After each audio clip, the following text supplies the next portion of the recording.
Olá, estamos na IPR, Igreja Presbiteriana do Recife, dirigida pelo Reverendo Samuel, trazendo o tema de hoje, os 5 pontos calvinistas, com o bacharel e mestrando em teologia, Emanuel. Manuel, por favor, explique-nos os 5 pontos. Graça e paz para todos. Desde já sou muito grato pelo convite do irmão Edson para estar falando sobre um tema ainda bastante pertinente, que é os 5 pontos calvinistas. Vamos falar de 2, pois há alguns detalhes que necessitará ser explicado, e em outros vídeos estaremos falando sobre os outros 3 pontos. E quero dizer também que este não é o melhor vídeo a respeito do assunto.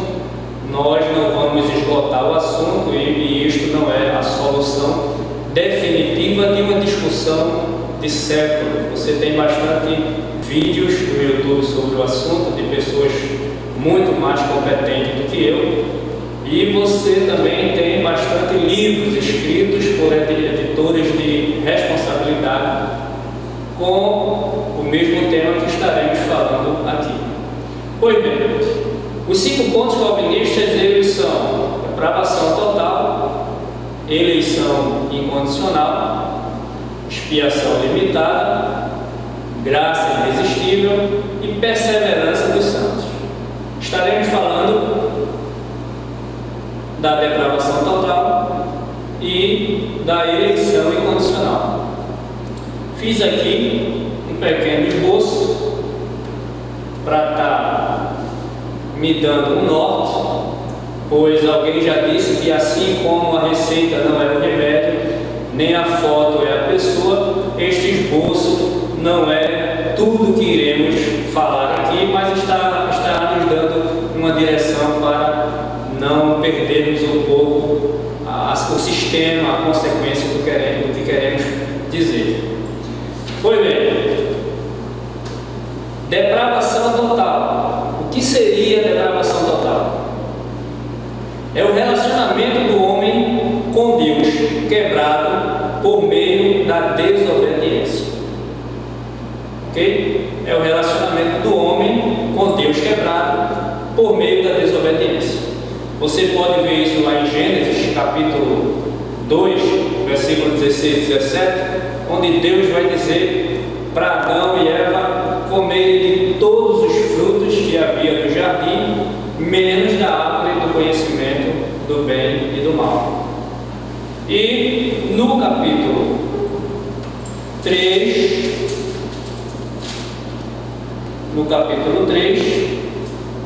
você vai ver a história da queda e em seguida a punição para Adão e Eva devido à sua desobediência para com o Senhor. Quando isso ocorre, lá no Novo Testamento, no capítulo 3 e o versículo 23, Paulo vai dizer que todos pecaram. Todos pecaram, e por essa razão eles foram expulsos, afastados, excluídos da glória de Deus. Então, perde-se este relacionamento do homem com Deus devido à queda. E a partir daí, nós temos consequências trágicas na vida de toda a humanidade.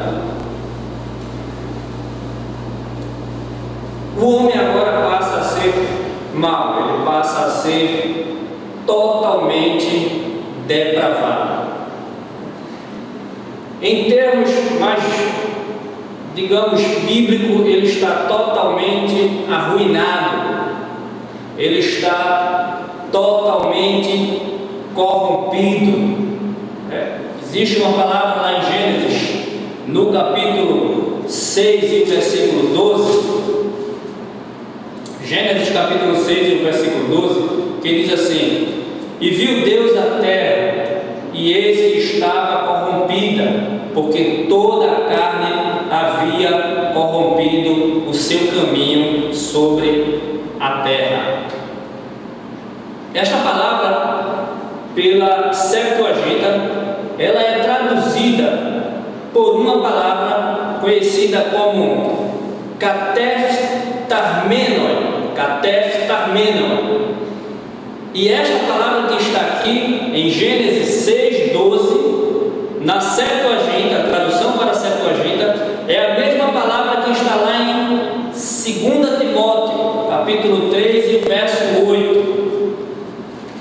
É bom estarmos consultando aí a Escritura para ver se confere o que estamos querendo dizer.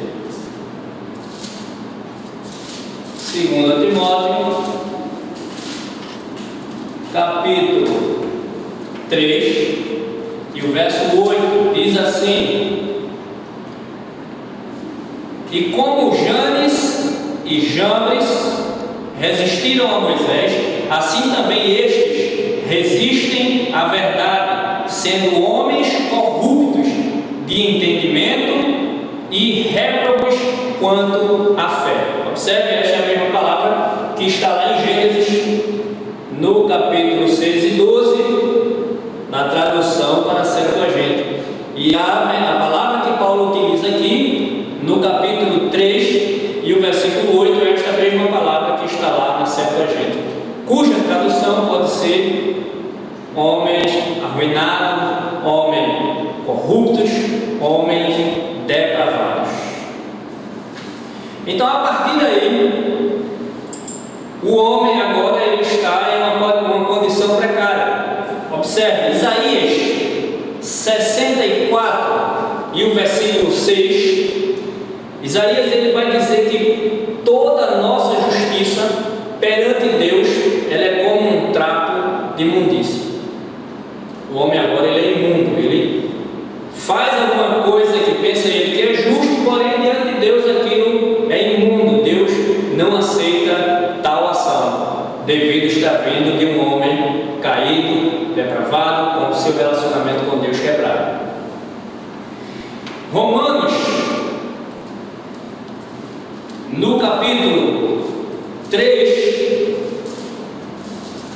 Paulo citando o Salmo 14, Romanos capítulo 3, mas eu vou ler o Salmo para você ver que é uma citação do Salmo 14. Paulo cita o Salmo 14, ele diz assim: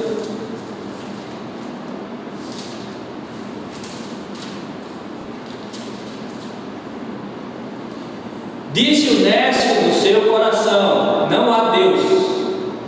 Tem-se corrompido, fazem-se abomináveis em suas obras. Não há ninguém que faça o bem. O Senhor olhou desde os céus para os filhos dos homens, para ver se havia algum que tivesse entendimento e buscasse a Deus. Desviaram-se todos e juntamente se fizeram imundos. Não há quem faça o bem, não há sequer um. Salmo 14. Aí Paulo, Romanos 3, cita o Salmo 14, Romanos 3, a partir do verso 9. Pois que somos nós mais excelentes?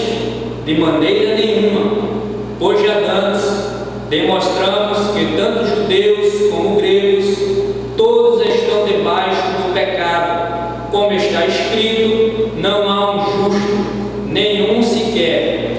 Não há ninguém que entenda, não há ninguém que busque a Deus. Todos se extraviaram e juntamente se fizeram inúteis. Não há quem faça o bem, não há nenhum só. Entenda de onde partimos, a condição da queda. Estamos tratando do homem que está sendo tratado nas Escrituras após o seu relacionamento com Deus quebrado. Ele cita o Salmo 14. Nessa condição de o homem estar com o seu relacionamento quebrado, nós temos N discussões. Por exemplo, O homem tem livre-arbítrio? Ele está totalmente depravado, de maneira que ele não pode fazer nada de bom? Porque alguns ímpios, incrédulos, fazem coisas que têm a aparência de boa. Se o seu pressuposto for bíblico, se a sua cosmovisão for a partir de conceitos bíblicos escriturísticos, você vai ver que de onde nós viemos tratando, o homem está em condição caída, depravada, o seu relacionamento com Deus está quebrado. Respondendo à pergunta se ele tem o livre-arbítrio, não, ele não tem livre-arbítrio. Um conceito sobre livre-arbítrio seria a autocapacidade de executar uma decisão. Observe, nós precisamos definir os conceitos para saber sobre o que estamos tratando. Por exemplo, eu não convido você para sentar nesta Coca-Cola, porque isso é uma carteira, isso não é uma Coca-Cola.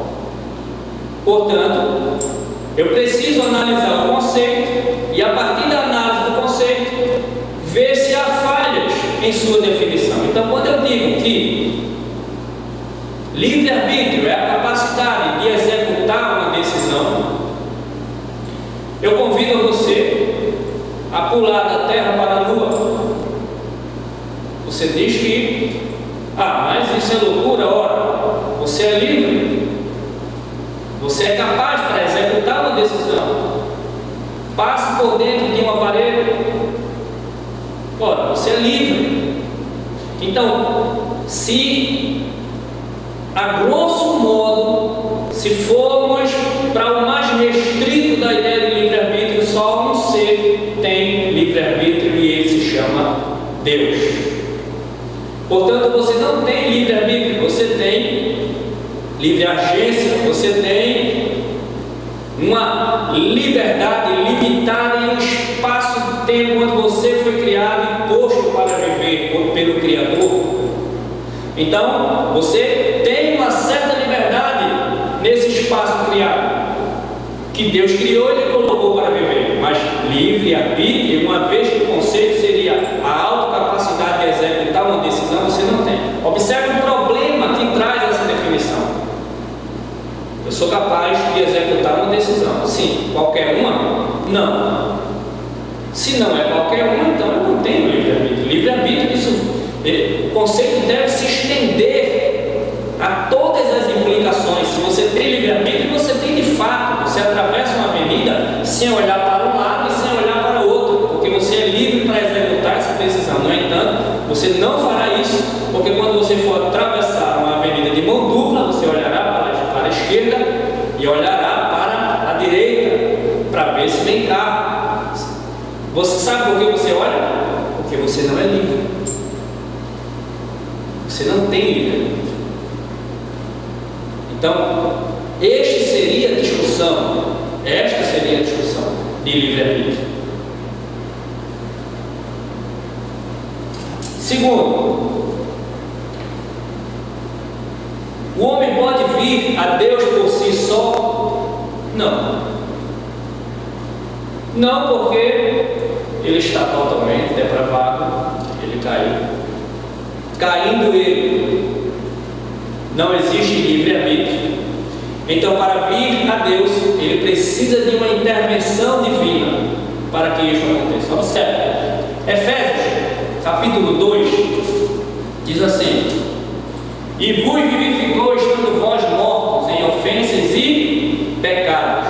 Observe que Paulo, tratando sobre a salvação pela graça em Efésios capítulo 2, ele diz que nós estávamos mortos, e a salvação ela se dá em um plano sobrenatural. Por isso que certa vez os discípulos viram Jesus falando sobre salvação e disseram assim: Senhor, então é impossível o homem ser salvo.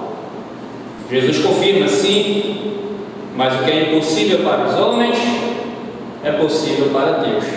Então veja que a salvação ela é colocada em esfera de transcendência, em esfera de divindade, não pertence a nós. Então, quando caímos, passamos a estar mortos pelo pecado. Quando caímos, passamos a estar presos pelo pecado. Quando caímos, passamos a estar presos pelo príncipe das trevas. Observe: e vos vivificou, estando vós mortos em ofensas e pecados, em que noutro tempo andastes, segundo o curso deste mundo, segundo o príncipe das potestades do ar, do espírito que agora opera nos filhos da desobediência. Então veja, as condições de você estar morto, preso e cego pelo pecado. Segundo as Coríntios 4,4, Deus desse século cegou o conhecimento dos incrédulos para que a luz do Evangelho não entre em sua vida. Quando Paulo diz: e vos vivificou, estando vós mortos em delitos e pecado, observe que a oração aqui é passiva. Você estava morto e você não se ressuscitou, você foi ressuscitado. Se você pegar um morto e mexer, esfaquear, fazer alguma coisa, ele não sente nada. E esta analogia, esta conotação, ela se aplica à ideia do que Paulo está querendo dizer aqui, que você estava morto e você viria a Deus a não ser que Cristo te ressuscitasse, tivesse vida e te fizesse enxergar a cruz para ter fé, se arrepender e vir a Ele. Então você estava morto, você não se ressuscitou, Ele te ressuscitou. Se você estivesse amarrado e se desamarrasse, seria uma oração ativa. Mas se você está amarrado e eu te desamarro, você sofreu esta ação. Então ela é passiva, você foi solto, você estava morto, você foi ressuscitado, você não se ressuscitou. Observe. Então, o homem não tem livre-arbítrio, nem ele tem condições, nem ele tem capacidade de vir a Deus, a não ser uma intervenção divina do Senhor, dando vida a você, para que você venha a Cristo. Este é o primeiro ponto que vai falar sobre a depravação total. Segundo ponto seria a eleição incondicional. A eleição incondicional ela é a ação da Santíssima Trindade em salvar um número específico de pessoas dentre a humanidade depravada para a sua glória. Observe, a eleição ela é incondicional, ela não é condicional. Adiante vamos estar falando sobre isso. A eleição ela é incondicional, que é a ação da triunidade, Pai, Filho e Espírito Santo, tem participação nisso, em escolher um número específico, não sabemos qual e a Bíblia não relata. Pode ser milhares, trilhares, não sei. Quem sabe é a Santíssima Trindade. Dentre estes que caíram, ele escolheu um número específico para salvar. E esta é uma maneira de Deus provar o seu amor, pois ele tinha o direito de enviar todos para o inferno e tinha o direito de salvar a todos se ele quisesse.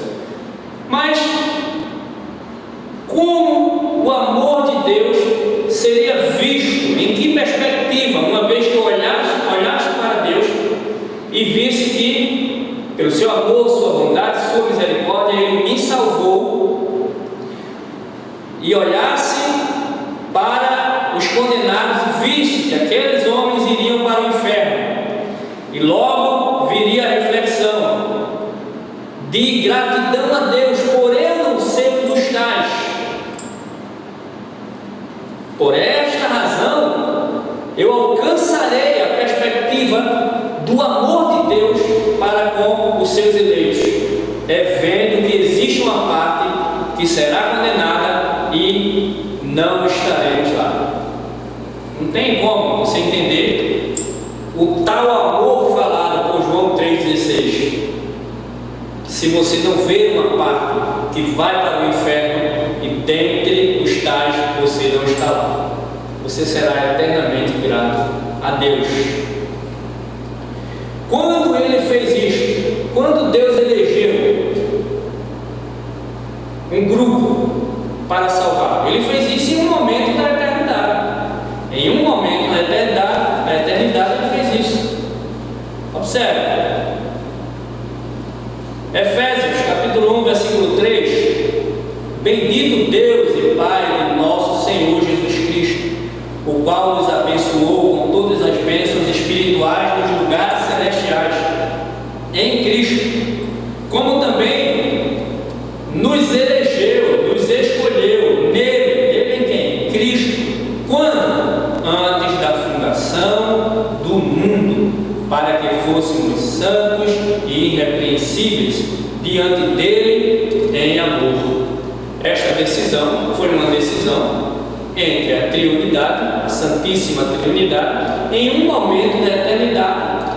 Não sabemos quando se deu exatamente isto, mas sabemos que isto se deu, e a partir do tempo criado por Deus, o Cronos, o homem foi incluído dentro desse espaço e tempo, e a partir daí, o projeto do Senhor, que foi arquitetado em um momento da eternidade, começa agora a ser concretizado. Mas a sua escolha foi em um momento da eternidade.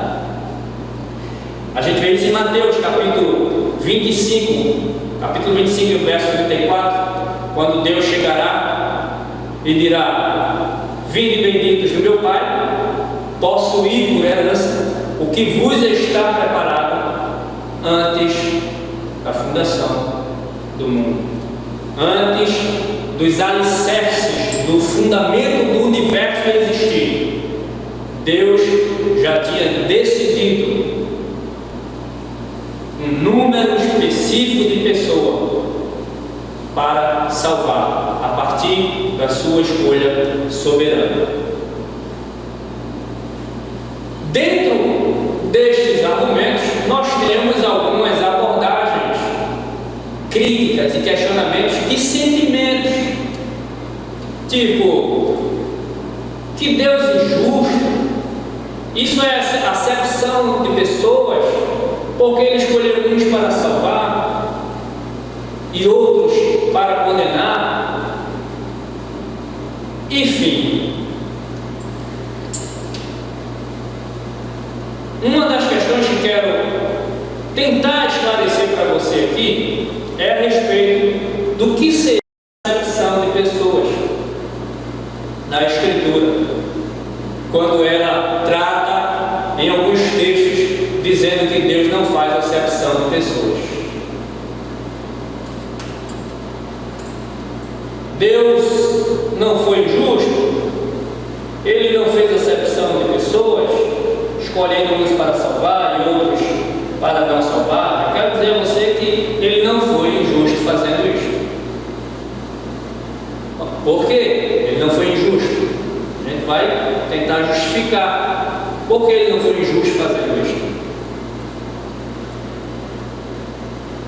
Vamos lá. Quero citar alguns textos para você que falam de acepção de pessoas. Deuteronômio, capítulo 10, versículo 11. Jó, capítulo 34, versículo 19. Você pode conferir. Atos, capítulo 10, versículo 34. Este eu quero ler com você. Atos 10, 34. Diz assim, Lucas: e abrindo Pedro a boca, disse: reconheço por verdade que Deus não faz acepção de pessoas. Observe, está escrito: Deus não faz acepção de pessoas. Romanos 2,11. Estou citando os textos que vai até contribuir com o que você pensa de maneira equivocada. Romanos 2,11.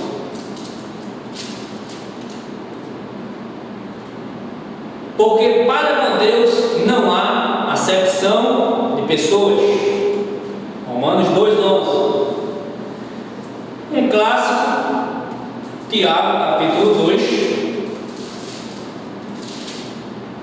a partir do versículo 1. Tem um texto bastante clássico e bastante conhecido de muitos irmãos, onde Tiago ele vai trabalhar um pouco sobre acepção de pessoas. Se você der uma olhada nesta palavra, acepção de pessoas, há uma necessidade de você ter um cuidado para não cometer anacronismo. Então, ela tem uma perspectiva no grego clássico, ela tem uma perspectiva no texto hebraico, e evidentemente ela terá a mesma perspectiva no Novo Testamento, que é a ideia do Antigo Testamento, onde nós teremos uma união, um pensamento que não haverá contradição. A palavra no grego clássico, prosopon, ela vai trazer a ideia de rosto, de face, de máscara do ator. Em algumas ocasiões, a face dos deuses. É a ideia que vai trazer essa palavra prosopon do grego clássico. A partir do Antigo Testamento, esta palavra panim, ela também vai trazer a ideia de rosto, só que ela traz agora uma ideia de respeito, de atenção, de olhar na face, de saudar olhando para a face, sobretudo a face do Senhor, respeito à face de Deus, temor à face do Senhor. Observe, uma ideia do grego clássico, outra ideia no Antigo Testamento, e no Novo Testamento nós temos, observe, na Septuaginta nós temos esta palavra sendo a tradução do Antigo Testamento. Observe, no Antigo Testamento nós temos a palavra panim, e a sua tradução para a Septuaginta, prosopon, que tem a ideia de rosto na tradução. E é a palavra que o Novo Testamento vai usar. É a mesma palavra que o Novo Testamento vai usar. Os textos que vimos no Novo Testamento, prosopon, e aí nós temos uma junção de outra palavra conhecida como polempsia, que significa preconceito, parcialidade, favoritismo, acepção. Observe. Veja que viemos tratando da palavra rosto, e agora alcançamos ela no Novo Testamento com a junção prosopon, lepsia, que é traduzida em alguns textos que nós citamos do Novo Testamento. Por exemplo, Atos 10:34, Romanos 2:11, Tiago, no capítulo 2, e alguns versículos em diante, você tem esta palavra lá, prosopon, lepsia, que é traduzido por acepção de pessoas, pode ser traduzida por parcialidade, favoritismo, preconceito.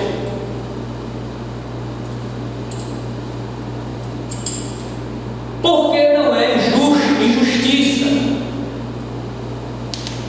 e nem acepção de pessoa a partir de Deus.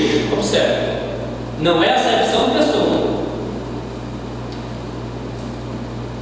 Uma coisa é a perspectiva de acepção de pessoas da criação para com a criação, outra coisa é a perspectiva de acepção de Deus, de acepção de pessoas de Deus para com a criação, do Criador para com a criação, do Criador para com a sua criatura.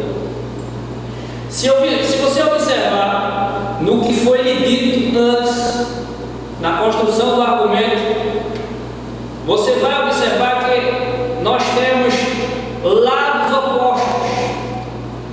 É necessário que se exista lados opostos para que se haja a implicação da acepção de pessoas. O que é que você quer dizer com isso, Emanuel? Por exemplo,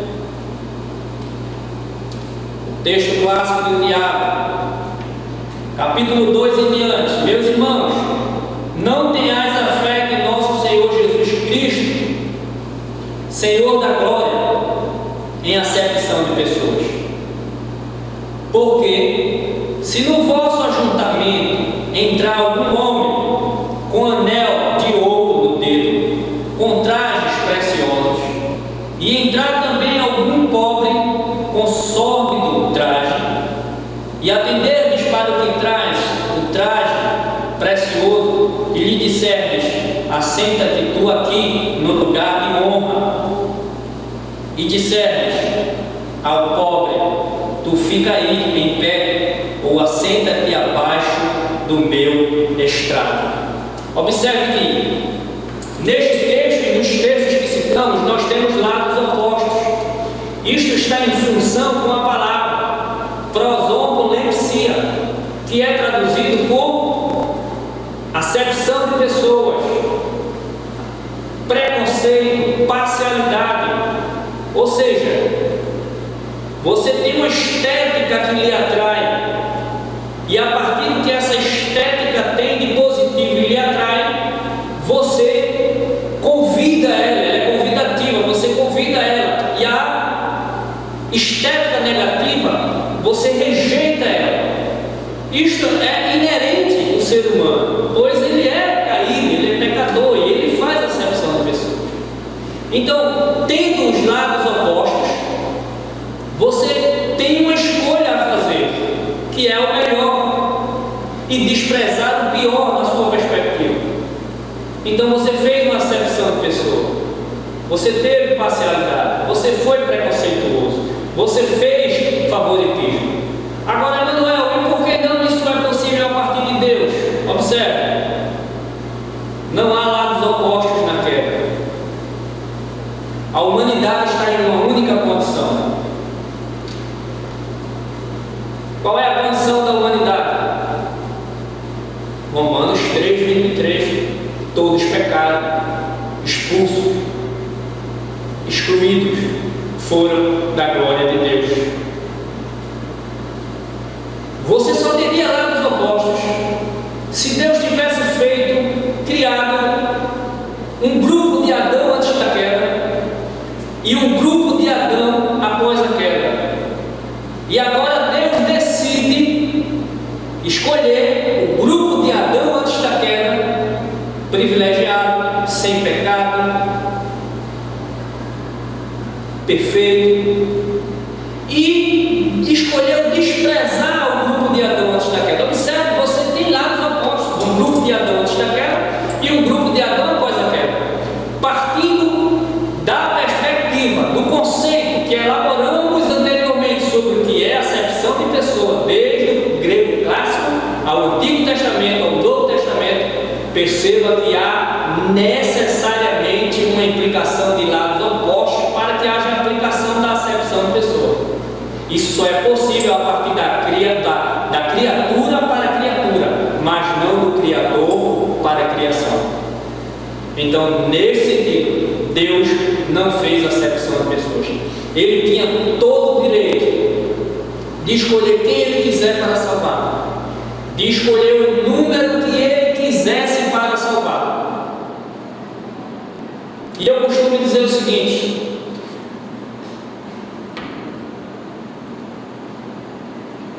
é certeza que as pessoas que criticam esta perspectiva calvinista, dizendo que isto é um Deus injusto e que Ele não quer um Deus desse, este indivíduo, ele é hipócrita.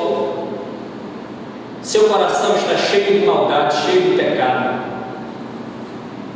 Porque se Deus chegasse para você e dissesse: filho, eu vou tirar todo mundo que eu lancei no inferno, mas em troca eu colocarei você lá para você passar a eternidade no lugar deles, você iria? Seja sincero. Ou você diria a Deus: não, Senhor, deixa eles lá mesmo? Reflita.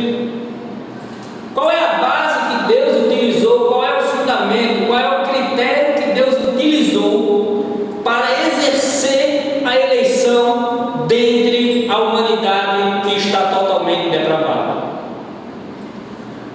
O fundamento foi Ele mesmo. Observe, Deus não escolheu os eleitos a partir de quem eles são. Por quê? Baseado nos textos que vimos para fundamentar a depravação total, o homem é mau. Deus não escolheu o homem a partir do que ele faz. Por quê? Se ele é mau, consequentemente o que ele vai fazer é mau.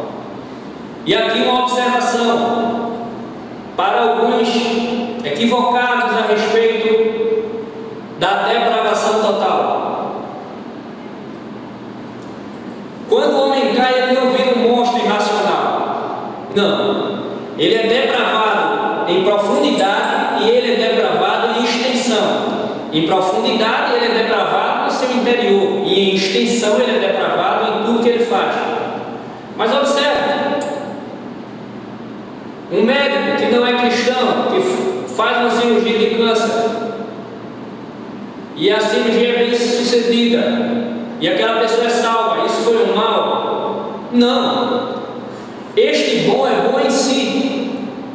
Mal foi a pessoa que fez, pelo fato de ela não ser nascida de novo, pelo fato de ela não ser cristã, de ela não estar em Cristo, ela não vai atribuir aquele bem feito que ela fez ao dono da vida, aquele que, de onde vem toda a bondade, toda a luz, sem nenhuma sombra de variação. Ele não atribui, diferentemente de um cristão que nasceu de novo, está em Cristo, e é um médico, é um cirurgião, e quando ele faz ali que ele tira, ele agradece a Deus pelo dom da vida e atribui a Deus a honra por Deus ter guiado a sua mão. Enfim, então a maldade não está em uma irracionalidade.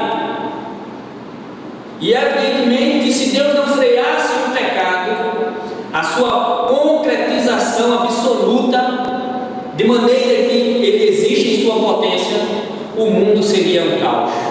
Imagine todos os homens tornando-se assassinos, todos os homens tornando-se estupradores, todos os homens tornando-se loucos. A humanidade estaria em um caos. E Deus freia a concretização da potencialidade do pecado, e o mundo está desse jeito, na saúde, na política. Você está vendo aí, não precisa estar relatando que é notícia todos os dias.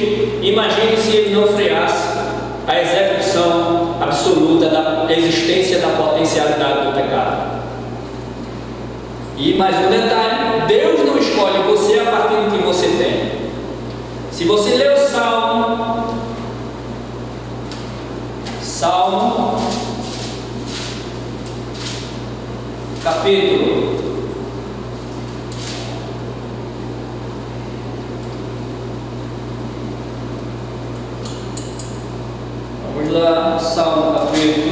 24.